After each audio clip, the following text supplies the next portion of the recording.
अनसुना करके चले जाते हैं। टाइलर को ये थोड़ा अजीब लगता है।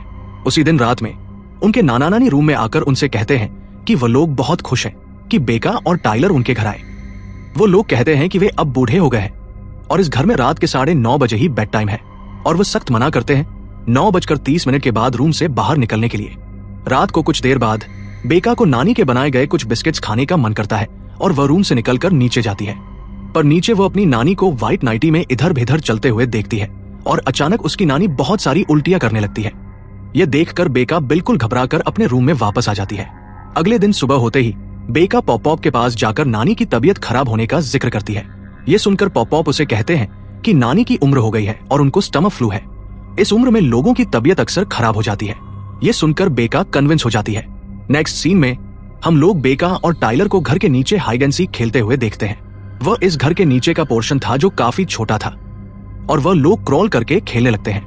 पर तभी अचानक कोई थर्ड पर्सन पीछे से आकर बेका पर अटैक कर देता है और बेका बिल्कुल डर जाती है। वो पीछे मुड़कर देखती है पर उसे कोई दिखाई नहीं देता। इधर टाइलर भी छुपा होता है और अचानक वह थर्ड पर्सन उसके ऊपर भी अटैक कर देता है। ठीक से देखने पर हमें पता चलता है कि वह थर्ड पर्सन और कोई नहीं बल्कि उनकी नानी है। ये सीन सच में काफी डरावना था। बेका और टाइलर घबराकर वहां से निकल आते हैं और उनके पीछे पीछे नानी भी निकलती है। वो जोर जोर से हंसने लगती है और बोलती है कि ये सिर्फ एक प्रैंक था, वो सिर्फ उन्हें डराना चाहती थी। बेका और टाइलर को ये सब बहुत अजीब लगता है और दोनों सोच में पड़ जाते हैं कि ये कैसा मजाक था। उसी दिन एक आदमी उनके घर पर आता है और बेका दरवाजा खोलती है। यह आदमी खुद को डॉक्टर सैम बताता है, जिनके साथ नाना और पॉप हॉस्पिटल में काम करते हैं।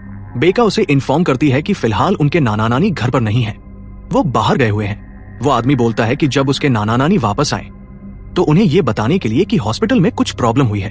अगले दिन टाइलर फिर से अपने पॉप को गैरेज के अंदर वो पैकेट रखते हुए देखता है। पॉप के जाने के बाद टाइलर छुप के गैरेज के अंदर घुसता है। अंदर घुसते ही टाइलर को बहुत गंदी बदबू आती है। वह देखता है कि गैरेज के कॉर्नर में काफी कुछ कचरा रखा हुआ है। पास आकर देखने पर उसे समझ आता है कि वह सारे यूज किए हुए डायपर्स है। वह एक डायपर को उठाता है जो बिल्कुल गंदगी से भरा था। टाइलर को जम से फोबिया था, इसलिए वह डर कर गैरेज से निकल जाता है।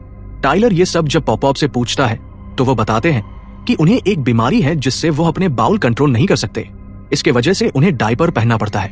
बदबू की वजह से वह सारे गंदे डायपर्स गैरेज में रखते हैं और बाद में उन्हें जला देते हैं। अगले दिन